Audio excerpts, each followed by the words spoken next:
আমাকে ছাড়ো। সূর্য, সূর্য, সূর্য আমাকে বাঁচাও। সূর্য, আমাকে ছাড়ো। সূর্য, সূর্য, সূর্য, সূর্য আমাকে ছেড়ে দাও।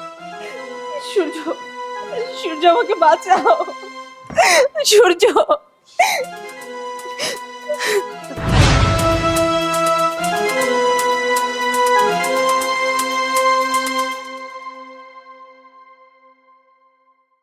জানোয়ার কোথাকার, আমি আপনার কি ক্ষতি করেছি? এভাবে আমার উপর কেন অত্যাচার করলেন?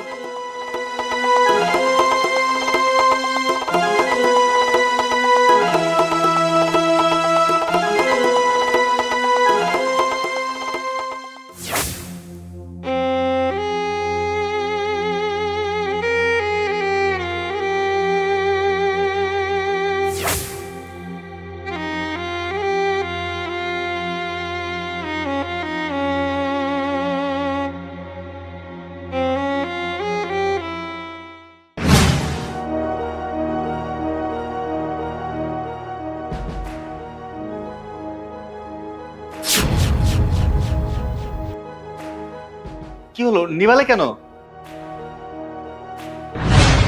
সোনিয়া, সোনিয়া!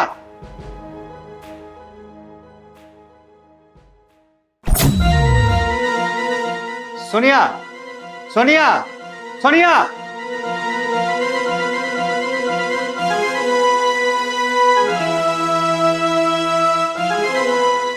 যা, তোর ঘরে বৌমা একা আছে।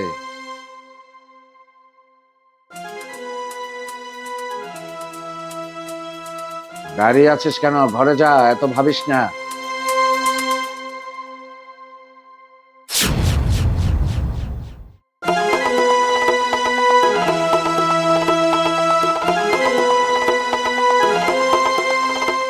রাত হয়েছে, সকালে অফিস আছে, না ঘুমিয়ে ঘোরাফেরা করছিস কেন? আমি দেখলাম বৌমা একা শুয়েছিল, তাই তার সাথে গল্প করতে চলে এলাম। বাবা এখানে এলো কিভাবে? বাবা আর সোনিয়া যদি একসাথেই থাকে, তাহলে আমি কার সাথে কথা বলে এলাম?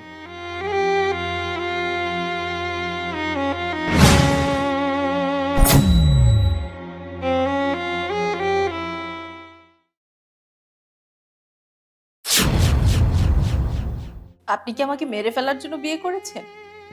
তখন কারেন্ট চলে গেল, আপনি আমার গায়ে হাত তুললেন। হিংস্র পশুর মতো জোর করে আমার সাথে যা না হয় তাই করলেন।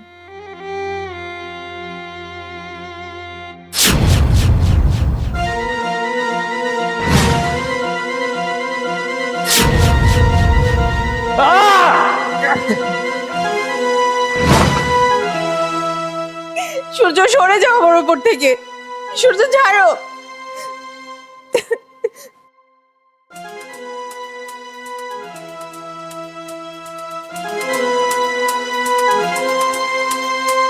আসলে আমারই ভুল হয়েছে। আপনাকে প্রথমেই সবকিছু বলে দেওয়া উচিত ছিল। তুমি কোন ঘটনার কথা বলছো? এই ঘটনা তখনকার, যখন আমি ইন্টারে পড়তাম আর আমার পরিবার চট্টগ্রাম থাকতো। কি ঘটেছিল সেদিন? শুনবেন? শোনেন তাহলে।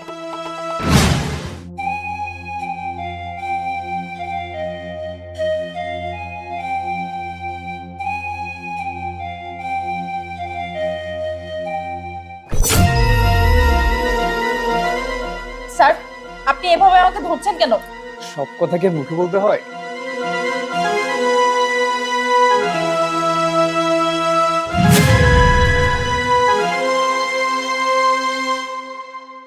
তারপর কি হয়েছিল?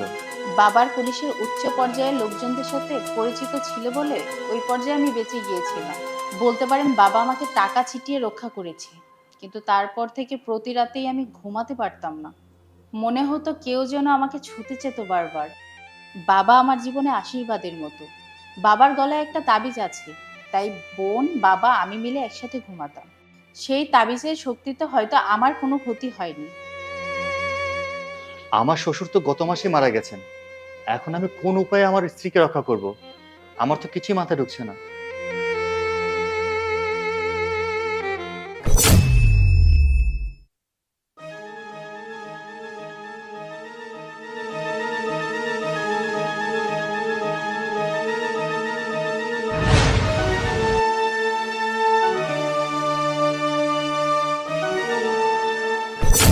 মনে হয় আজকে আমার স্ত্রীকে বাঁচাতে পারবো না।